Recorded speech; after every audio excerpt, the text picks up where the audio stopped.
तो समान नागरिक संहिता जाति, धर्म, लिंग आदि में अंतर के आधार पर कानूनी मामलों में होने वाले भेदभाव को समाप्त करने का एक संवैधानिक उपाय है। इसके द्वारा सभी नागरिकों को समान अधिकार देने का प्रयास किया गया है। इसके लागू होने से प्रदेश में सच्चे अर्थों में महिला सशक्तिकरण सुनिश्चित हो सकेगा, जिसके बारे में मैंने अभी कहा कि सशक्तिकरण भी होगा, सुरक्षा भी होगी। इसके द्वारा जो कुछ कुरीतियां हैं, अब हलाला, इद्दत, बहुविवाह, बाल विवाह, 3 तलाक आदि जो कुप्रथाएं हैं, उन पर पूरी तरह से रोक लगाई जा सकेगी। समान नागरिक संहिता किसी भी धर्म या पंथ के खिलाफ नहीं है। बार बार ये बात भी आती है कि साहब क्यों सादाब शम्स जी, बार बार ये बात आती है कि जो है ये किसी को टारगेट किया जा रहा है। ये किसी को टारगेट करने जैसी कोई बात नहीं है।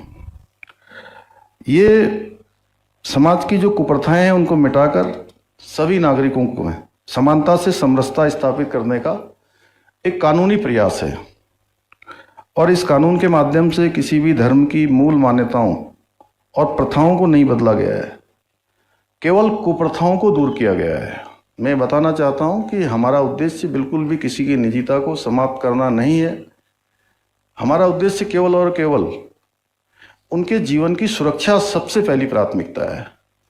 क्योंकि जब लिव इन रिलेशनशिप में जब वो रहते हैं तो बहुत आपस में उनका अच्छा संबंध होता है, लेकिन साथ में रहते हुए कई बार संबंध खराब हो जाते हैं।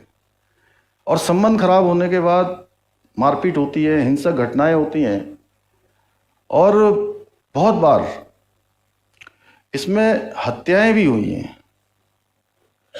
आप सबको दिल्ली का एक 2022 का एक केस हुआ था, श्रद्धा वालकर और आफ्ताब, जिसमें 300 लीटर के फ्रिज में श्रद्धा वालकर को काट के उसको डाल दिया गया था। इसलिए हमारा यह भी उद्देश्य है कि अब कोई भी श्रद्धा वालकर जैसी किसी भी बेटी के साथ, किसी भी बहन के साथ कोई आफ्ताब इस प्रकार की हैवानियत न कर सके। इसलिए हमने ये सब प्रावधान किए हैं।